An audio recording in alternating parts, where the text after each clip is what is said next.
diputada Cintia López, pues estábamos platicando de una de las cuestiones más delicadas que se han presentado en lo que va de este sexenio y que es la pérdida de empleos. ¿Cómo está este rubro? Bueno, pues te doy algunos datos de algunas secretarías que pudimos obtener, que son cifras oficiales. De la Secretaría de Comunicaciones y Transportes se hizo un recorte de 3,711 plazas de las 5,300 registradas, es decir, más del 60% del personal fueron corridos injustificadamente. La Secretaría de Gobernación despidió por lo menos a 3,650 trabajadores. La Secretaría de Hacienda y Crédito Público tuvo un recorte de más de 2,700 funcionarios. La Secretaría de Educación Pública hizo una reestructuración del 30% de su plantilla laboral.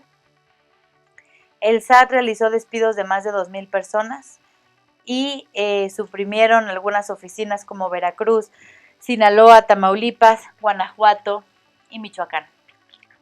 En el ISSSTE se despidieron al menos 3,000 trabajadores y pues en organismos desconcentrados y autónomos, por ejemplo en el INEE, el primer organismo autónomo que desapareció en este gobierno, se despidieron 379 trabajadores, que fue el 40% de su plantilla laboral, porque además es otra cosa que te quiero anunciar. Es el primer gobierno en la historia que elimina un organismo autónomo. Y otra de las luchas que estamos dando es, porque ahora con esta reforma electoral quieren que desaparezca el INE, el Instituto Nacional Electoral, y que ahora las elecciones las organice Gobernación. Pues por supuesto que no lo vamos a permitir. Sí, sí son cifras realmente alarmantes, ¿no? En materia de seguridad, las cosas no solamente no caminan, sino parece, de acuerdo a estos datos, que retroceden. ¿Cuál es su punto de vista, diputada Cintia López, sobre la Guardia Nacional? Mira, te comento, te platico el tema para traer algunos números sobre los recortes que ha habido. Me faltó profundizar en el tema de niños, pero seguimos con la Guardia. Yo voté en contra de la Guardia Nacional, fui de las pocas diputadas que votó en contra, y la razón es porque no está diseñada. Cuando la votamos no había un diseño claro. Hoy no tienen idea de dónde poner la Guardia Nacional, en qué lugares estar. No quiso entrar a la alcaldía Cuauhtémoc, por ejemplo. Yo represento la alcaldía Cuauhtémoc y en la Ciudad de México dicen que en la Cuauhtémoc no. En la Cuauhtémoc es un lugar donde realmente se necesita.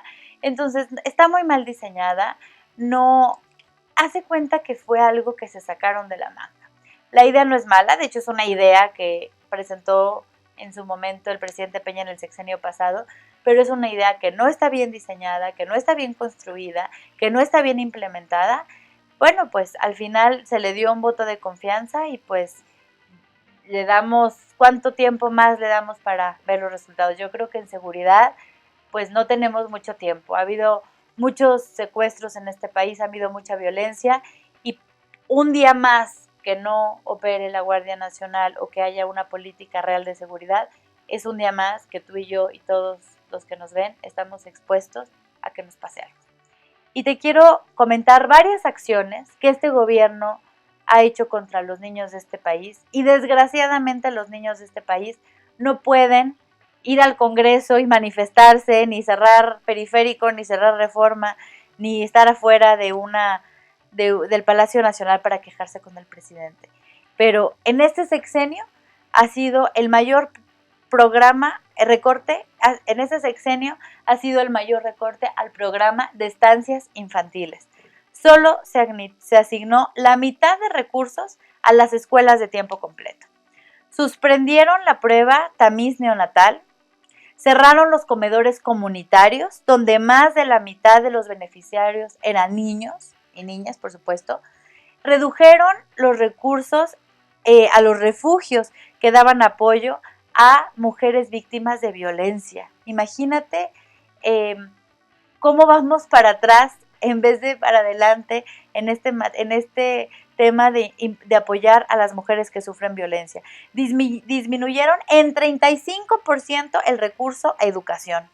Están cerrando clínicas de apoyo a niños y niñas con síndrome de Down, eso es algo que recientemente nos reportaron. Eliminaron el apoyo a niños superdotados, es decir, no nada más en el tema de discapacidad han sido muy afectados, sino que tú tienes un niño superdotado, el Estado no te apoya. Bajaron el presupuesto en hospitales fundamentales como el de nutrición, cancerología, cardiología y el INES de enfermedades respiratorias. Entonces, esta serie de cuestiones que te platico nos afecta a todos, pero principalmente afecta a los que no tienen voz, que son los millones de niños y niñas que hay en nuestro país. Tú con tus impuestos recibes servicios de salud gratuitos. En Estados Unidos todo el mundo tiene un número de seguridad social y con ese número de seguridad social puedes entrar puedes atenderte en cualquier hospital gratuitamente y por otra parte tienes educación gratuita. En 6 años estamos hablando de que son 72 meses de gobierno. Llevamos ya casi más del 10%. Llevamos pues los 7 meses con todo y julio, más diciembre, van 8 meses. Entonces, ya rebasamos el 10% del periodo gubernamental. Cuando la gente pregunta, oye, ¿no es muy poco tiempo? Pues ya llevamos el 10% del gobierno. Y en el 10% de gobierno, este país se está despedazando. Te doy más datos. Los ajustes en la estimación del crecimiento de la economía ha sido terrible. Nadie pronostica un crecimiento mayor al 2% para el siguiente año. Eso es gravísimo. Traje datos como Bank of America redujo su pronóstico de crecimiento para este año de 2 a 1%. Imagínate lo grave, cuánto están pensando que México crece.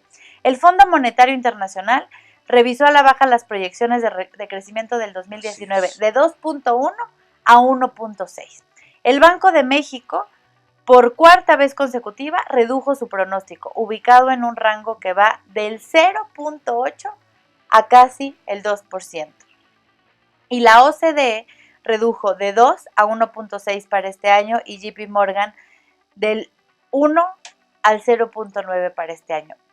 El presidente salió a decir en una de las conferencias que no le importaba lo que dijeran las calificadoras, pero estas calificadoras lo que hacen es dar certidumbre a el rubro empresarial de cuánto está creciendo el país. Entonces, si no hay seguridad ni hay inversión, ¿qué es lo que pasa? Pues el país no crece.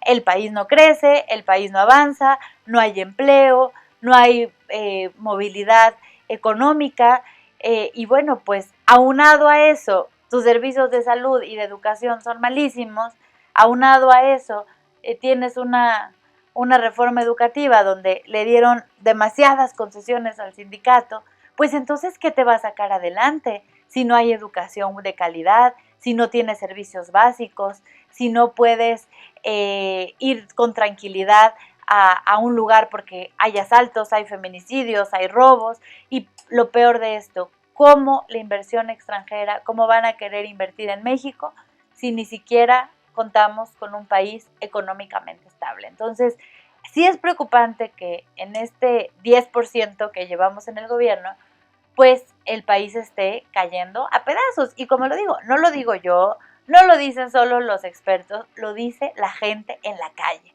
lo dice el taxista, lo dice el bolero, lo dice la maestra, lo dice los profesionistas, lo dicen los padres de familia. Entonces, estamos viviendo un país que se está descomponiendo. Ahora, a la promesa de Andrés Manuel fue primero los pobres. El 90% de este país pues, son pobres. Solamente hay un 10% de clase pues, media alta, pero el 90% de este país, pues desgraciadamente somos un país con una gran carencia económica, con una brecha muy fuerte de pobreza entre las clases sociales y bueno, pues la propia gente lo dice, no ven los cambios. Entonces, pues sí es grave y es muy preocupante porque todavía nos quedan, pues por lo menos 5 años, 4 meses. Diputada, pues hay un fenómeno muy que llama mucho la atención. Pese a la contundencia de todo esto, pese a la contundencia de los números, los datos, las cifras, la popularidad se mantiene alta.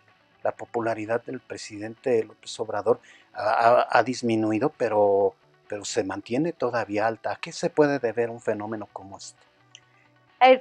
La popularidad de un presidente es muy endeble. Puede haber cuestiones que en menos de un mes te caiga por completo la popularidad. Ahí sí, la gente, por más López Obradorista, por más fan de Morena, por más devota, por más lo que quieras, la gente ahí empieza a decir basta. Entonces, bueno, pues lo irán notando. Por supuesto, como mexicana le deseo a lo mejor al presidente, todos queremos que nos vaya bien, porque si le va bien a él, nos va bien a todos. Pues esta es la diputada Cintia López, una diputada muy joven, una diputada muy preparada, muy estudiosa, muy consolidada y pues un gusto tenerla aquí. Muchas gracias, Luciano. Muchas gracias por este espacio y por compartir con mucha gente que sigue el proceso legislativo lo que estamos haciendo. Muchas gracias. Gracias a usted. Gracias.